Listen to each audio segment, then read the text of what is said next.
Demo yang dilakukan oleh kawan-kawan mahasiswa pada tanggal 11 April 2022 di depan gedung DPR MPR menyisakan cerita yang cukup menarik. Yang salah satunya adalah terjadinya pengeroyokan terhadap Ade Armando yang saat itu memantau jalannya aksi. Menurut berita yang beredar, jika segerombolan massa yang melakukan tindakan anarkis tersebut belum diketahui secara pasti identitasnya, sehingga orang menduga demo yang digelar oleh mahasiswa disusupi oknum yang sengaja membuat suasana jadi gaduh. Fenomena tersebut tidak hanya membuat publik jadi heboh, akan tetapi juga melahirkan fakta-fakta baru di balik peristiwa tersebut. Berikut beberapa fakta di balik pengeroyokan Ade Armando saat demo di gedung DPR.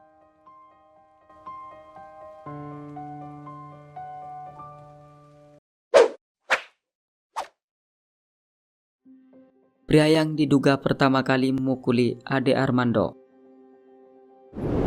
Beredar luas di berbagai platform media sosial dan media online jika orang yang diduga pertama kali memukuli Ade Armando adalah seorang pria berjaket hitam dan bertopi hitam, di mana pria dimaksud terlihat memukul Ade dari belakang.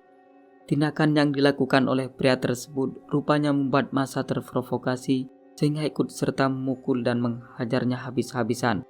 Ade sempat dilindungi oleh seseorang, namun karena massa terlalu banyak sehingga pengeroyokan tersebut tak bisa dilerai.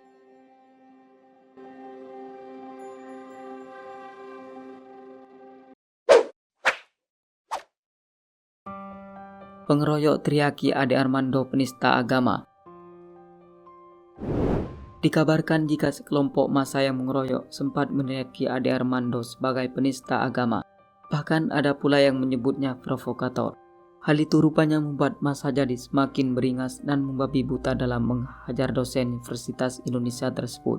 Tak heran jika Ade sampai tersungkur ke aspal. Tidak hanya itu saja, saat Ade lemah tak berdaya, celana panjang yang dikenakannya pun dilucuti dan hilang entah kemana.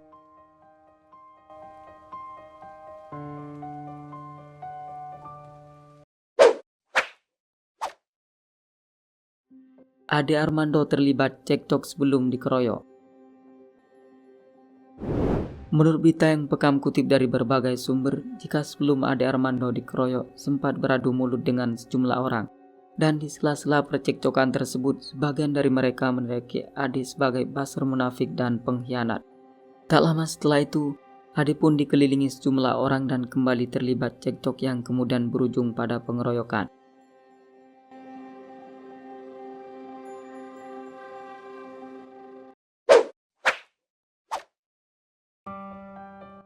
Empat terduga pelaku pengeroyokan Ade Armando ditangkap polisi.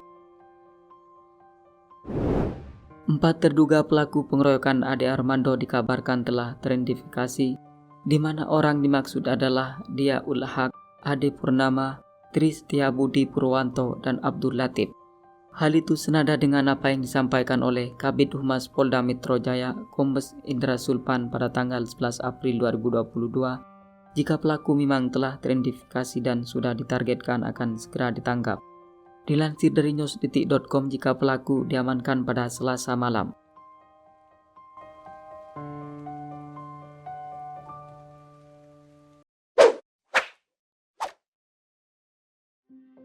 Massa teriak darah Ade Armando halal untuk dibunuh.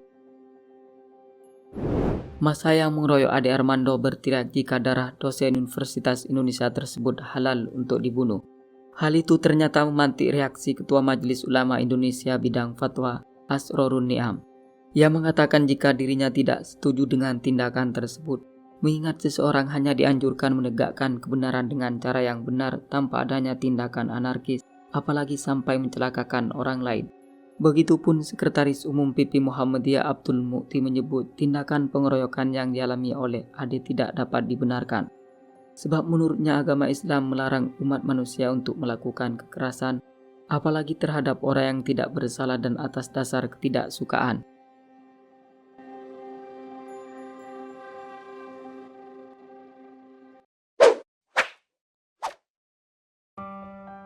Ade Armando dirawat intensif setelah dikeroyok massa. Usai mengalami pengeroyokan, Ade Armando harus dirawat intensif mengingat pegiat sosial dan akademisi itu mengalami luka yang cukup parah, terutama di bagian kepalanya.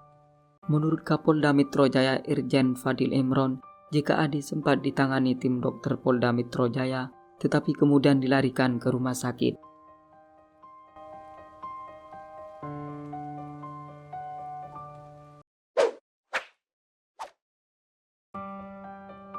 Alasan Ade Armando mendatangi aksi demo mahasiswa 11 April.